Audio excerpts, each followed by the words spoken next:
श्रीमद् भागवत 10वें स्कंद 89वां अध्याय में भक्तों भृगु जी के द्वारा त्रिदेवों की परीक्षा और भगवान का मरे हुए ब्राह्मण बालकों को वापस लाना, यह कथा आपको सुनाऊंगा। आप भक्तगणों, नर निवेदन है कि आप भक्ति माँ भगवती चैनल को लाइक एंड सब्सक्राइब करें, जिससे आगे भी कथा आपको सुनाते रहे। यह रियल कथा है।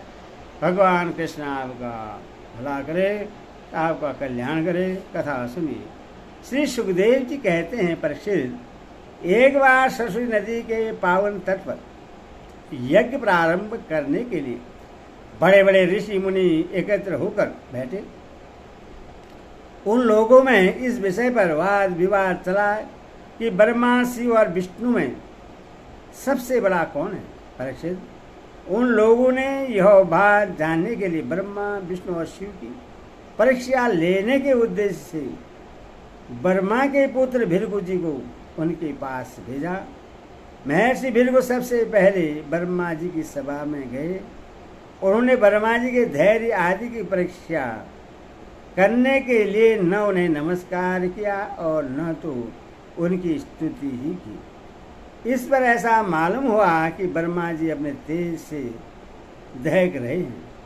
उन्हें क्रोध आ गया, परंतु जब समर्थ ब्रह्मा जी ने देखा कि यह तो मेरा पुत्र ही है, तब अपने मन में उठे हुए क्रोध को भीतर ही भीतर विवेक बुद्धि से दबा लिया। ठीक वैसे जैसे कोई अड़ि मंथन से उत्पन्न अग्नि को जल से बुझा दे। वहां से महर्षि भृगु कैलाश में गए। देवादिदेव भगवान शंकर ने जब देखा कि मेरे भाई भृगु जी आए हैं, तब उन्होंने बड़े आनंद से खड़े होकर उनका आलिंगन करने के लिए भुजाएं फैला दी। परंतु महर्षि भृगु ने उनसे आलिंगन करना स्वीकार न किया और कहा, तुम लोग और वेद की मर्यादा का उल्लंघन करते हो, इसीलिए मैं तुमसे नहीं मिलता। भृगु जी की यह बात सुनकर भगवान शंकर क्रोध के मारे तिल मिला उठे। उनकी आंखें चढ़ गई। उन्होंने त्रिशूल उठाकर महर्षि भृगु को मारना चाहा, परंतु उसी समय भगवती सती ने उनके चरणों पर गिरकर बहुत अनुनय विनय की और किसी प्रकार उनका क्रोध शांत किया। अब महर्षि भृगु जी भगवान विष्णु की निवास स्थान वैकुंठ में गए। उस समय भगवान विष्णु लक्ष्मी जी की गोद में अपना सिर रखकर लेटे हुए थे। भृगु ने जाकर उनके वक्षस्थल पर एक लात कसकर जमा दी। भक्त वत्सल भगवान विष्णु लक्ष्मी जी के साथ उठ बैठे और झटपट अपनी सैया से नीचे उतरकर मुनि को सिर झुकाया, प्रणाम किया।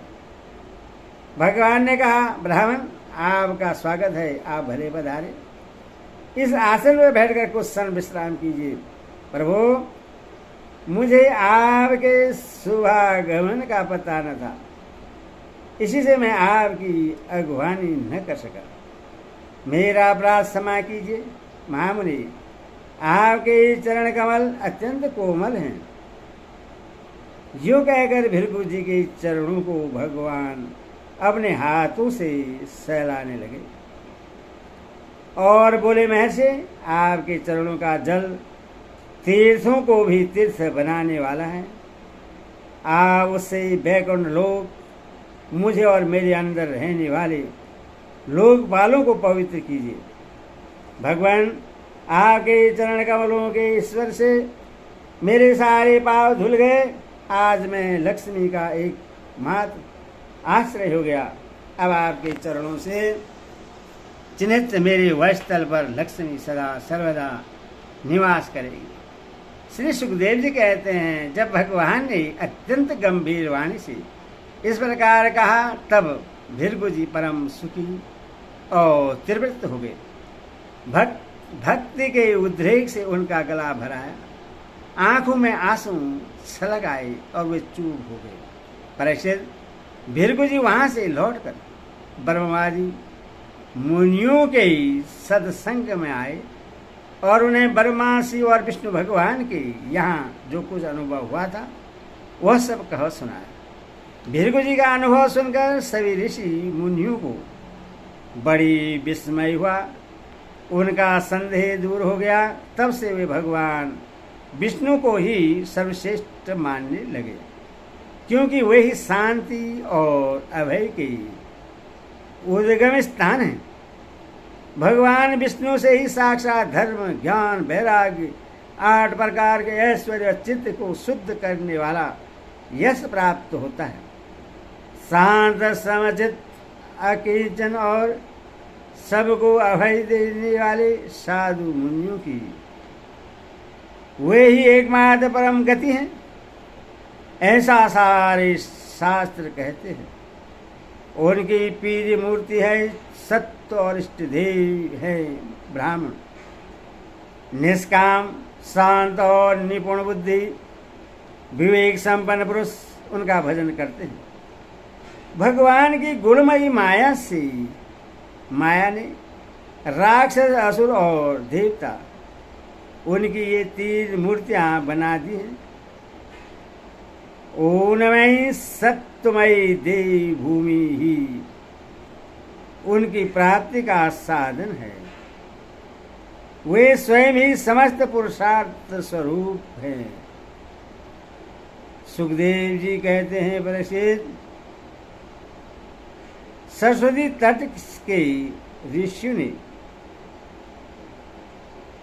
अपने लिए नहीं मनुष्यों का स्वयं मिटाने के लिए ही ऐसी युक्ति रची थी। पुरुषोत्तम भगवान के चरण कमल की सेवा करके उन्होंने उनका परम पद प्राप्त किया। सूर्य कहते हैं, सनकादि ऋषियों, भगवान पुरुषोत्तम की यह कमनीय कीर्ति कथा जन्म मृत्यु रूप संसार के भय को मिटाने वाली है। यह व्यासचंद्र भगवान श्री सुखदेव जी के मुखारविंद से निकली हुई सूर्यमयी मधुमयी सुधा धारा है।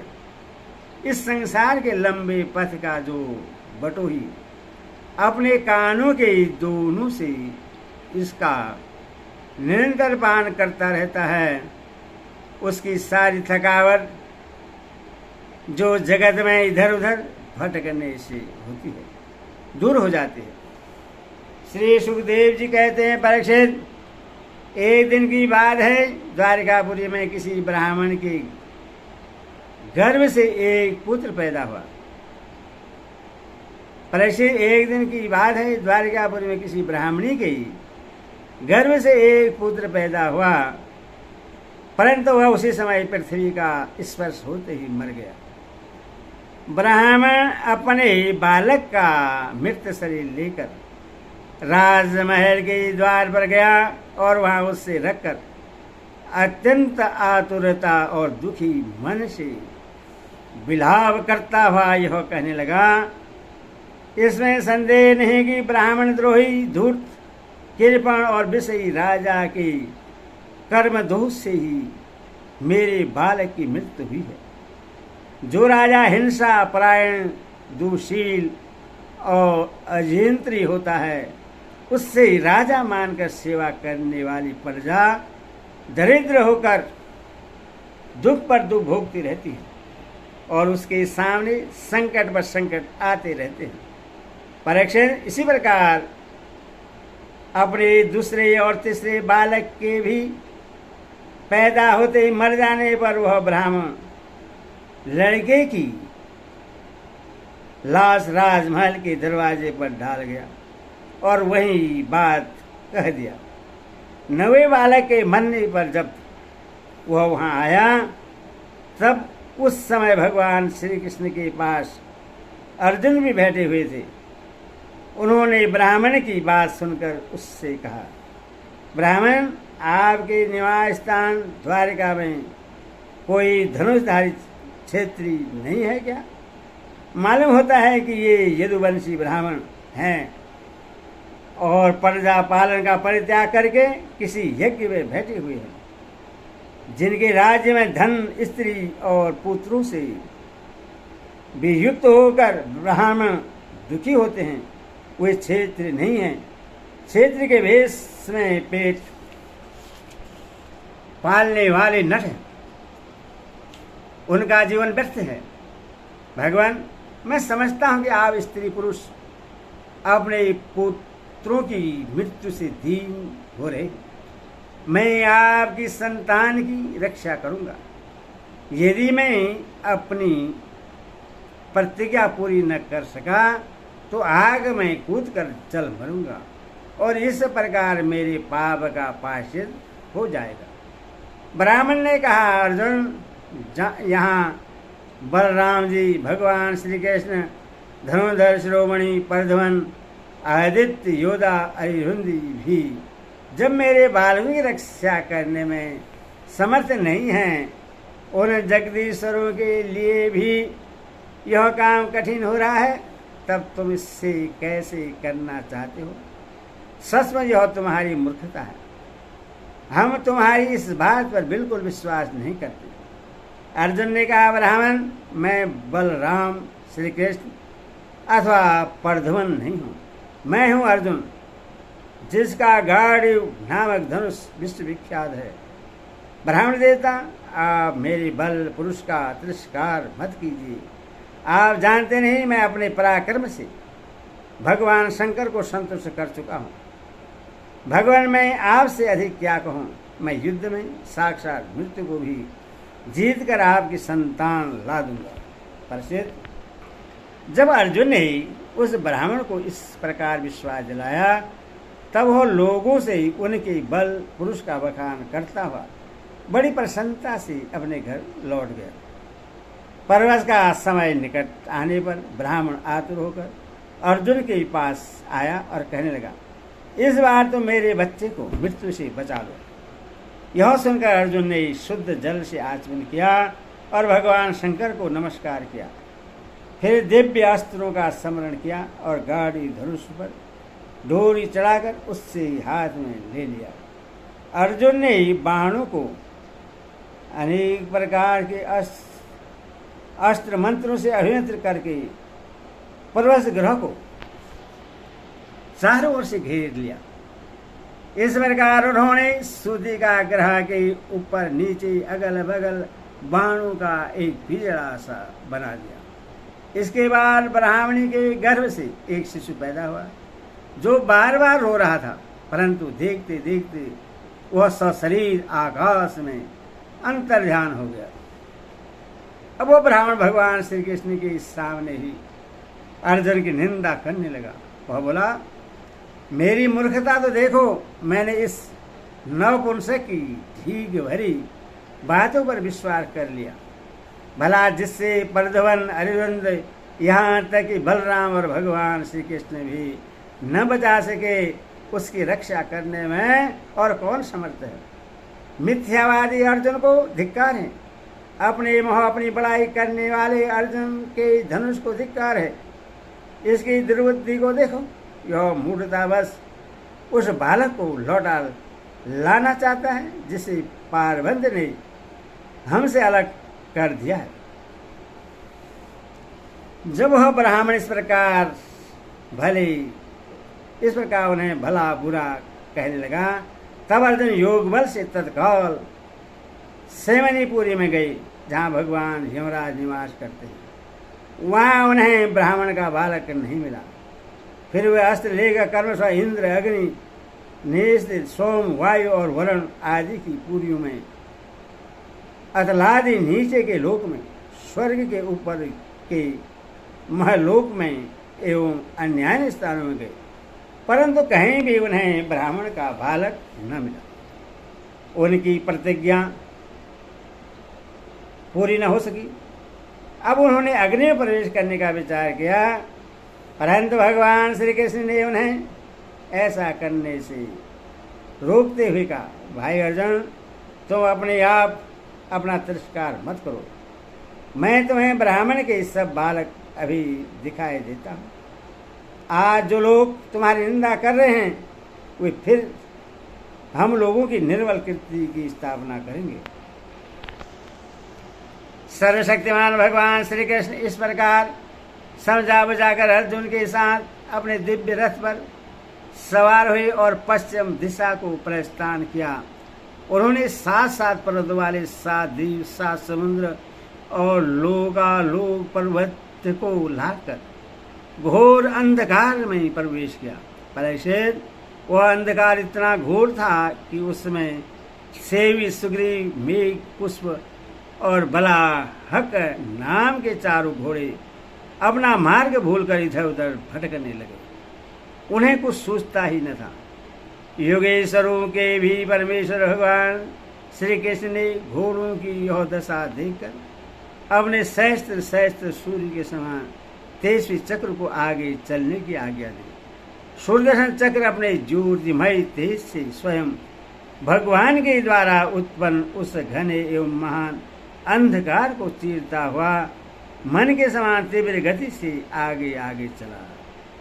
उस समय वह ऐसा जान पड़ता था मानो भगवान राम का बाण धनुष से छूटकर राक्षसों की सेना में प्रवेश कर रहा हो। इस प्रकार सूर्यदर्शन चक्र के द्वारा अपनाए हुए मार्ग से चलकर रथ अंधकार की अंतिम सीमा पर पहुंचा। उस अंधकार के पार सर्वश्रेष्ठ पारावार रहित व्यापक परम ज्योति जगमगा रही थी। उससे देखकर अर्जुन की आंखें चौधिया गई और उन्हें विवश होकर अपने नेत्र बंद कर लिए। इसके बाद भगवान के रथ ने दिव्य जल राशि में प्रवेश किया। बड़ी तेज आंधी चलने के कारण उस जल में बड़ी बड़ी तरंगें उठ रही थी, जो बहुत ही भली मालूम होती थी। वहाँ एक बड़ा सुंदर महल था। उस समय मणियों के श्रेष्ठ खंभे चमक कर उसकी शोभा बढ़ा रहे थे और उसके चारों ओर बड़ी उज्ज्वल ज्योति फैल रही थी। उसी महल में भगवान शेष जी विराजमान थे। उनका शरीर अत्यंत भयानक और अद्भुत था। उनके सहस्त्र सिर थे और प्रत्येक फन पर सुंदर सुंदर मणियां जगमगा रही थी। प्रत्येक सिर में 2 नेत्र थे और वे बड़े ही भयंकर थे। उनका संपूर्ण शरीर कैलाश के समान सफेद वर्ण का था और गला और जीभ नीले रंग की थी। परीक्षित, अर्जुन ने देखा कि शेष भगवान की सुखमयी सैया पर सर्वव्यापक महान प्रभावशाली परम पुरुषोत्तम भगवान विराजमान हैं। उनके शरीर की कांति वर्षाकालीन मेघ के समान श्यामल है। अत्यंत सुंदर पीला वस्त्र धारण किए हुए हैं। मुख पर प्रसन्नता खेल रही है और बड़े बड़े नेत्र बहुत ही सुहाने लगते हैं। बहुमूल्य मणियों से जटित मुकुट और कुंडलों की कांति से सहस्त्रों घुंघराली अलगें चमक रही है। लंबी लंबी सुंदर 8 भुजाएं हैं। गले में कस्तूर मणि है। वह स्थल पर श्री वर्ष का चिन्ह है और घुटनों तक वनमाला लटक रही है। अर्जुन ने देखा कि उनके नंद सुनंद आदि, अपने पादश चक्र सुदर्शन आदि, अपने मूर्तिमान आयुध तथा पुष्टि श्री कीर्ति और अजा, ये चारों शक्तियां एवं संपूर्ण सिद्धियां ब्रह्मादि लोकपालों के अधीश्वर भगवान की सेवा कर रही हैं। परीक्षित, भगवान श्री कृष्ण ने अपने ही स्वरूप श्री अनंत भगवान को प्रणाम किया। अर्जुन उनके दर्शन से कुछ भयभीत हो गए थे। श्री कृष्ण के बाद उन्होंने भी उनको प्रणाम किया और वे दोनों हाथ जोड़कर खड़े हो गए। अब ब्रह्मादि लोकपालों के स्वामी भूमा पुरुष ने मुस्कुराते हुए मधुर एवं गंभीर वाणी से कहा, श्री कृष्ण और अर्जुन, मैंने तुम दोनों को देखने के लिए ही ब्राह्मण के बालक अपने पास मंगा लिए थे। तुम दोनों ने धर्म की रक्षा के लिए मेरी कलाओं के साथ पृथ्वी पर अवतार ग्रहण किया है। पृथ्वी के भार रूप दैत्यों का संहार करके शीघ्र शीघ्र तुम लोग फिर मेरे पास लौट आओ। तुम दोनों ऋषि पर्वत नर और नारायण हो। यदि भी तुम पूर्ण काम और सर्वश्रेष्ठ हो, फिर भी जगत की स्थिति और लोक संग्रह के लिए धर्म का आचरण करो। जब भगवान भूमा पुरुष ने श्री कृष्ण और अर्जुन को इस प्रकार आदेश दिया, तब उन लोगों ने उससे स्वीकार करके उन्हें नमस्कार किया और बड़े आनंद के साथ ब्राह्मण बालकों को लेकर जिस रास्ते से जिस प्रकार आए थे उसी से वैसे ही द्वारिका में लौट आए। ब्राह्मण के बालक अपनी आयु के अनुसार बड़े बड़े हो गए थे। उनका रूप और आकृति वैसी थी जैसी उनके जन्म के समय थी। उन्हें भगवान श्री कृष्ण और अर्जुन ने उनके पिता को सौंप दिया। भगवान विष्णु के उस परम धाम को देखकर अर्जुन के आश्चर्य की सीमा न रही। उन्होंने ऐसा अनुभव किया कि जीव में जो कुछ बल और पुरुष है वह सब भगवान श्री कृष्ण की ही कृपा का फल है। परिषद भगवान ने और भी ऐसी अनेकों ऐश्वर्य और वीरता से परिपूर्ण लीलाएं की। लोक दृष्टि में साधारण लोगों के समान सांसारिक विषयों का भोग किया और बड़े बड़े महात्मा महाराजाओं के समान श्रेष्ठ श्रेष्ठ यज्ञ किए। भगवान श्री कृष्ण ने आदर्श महापुरुषों का सा आचरण करते हुए ब्राह्मण आदि समस्त प्रजावर्गों के सारे मनोरथ पूर्ण किए। ठीक वैसे जैसे इंद्र प्रजा के लिए समयानुसार वर्षा करते हैं, उन्होंने बहुत से अधर्मी राजाओं को स्वयं मार डाला और बहुतों को अर्जुन आदि के द्वारा मरवा डाला। इस प्रकार धर्मराज युधिष्ठिर आदि धार्मिक राजाओं को उन्होंने अनायास ही सारी पृथ्वी में धर्म मर्यादा की स्थापना कर दी। हरि ओम तत्सत।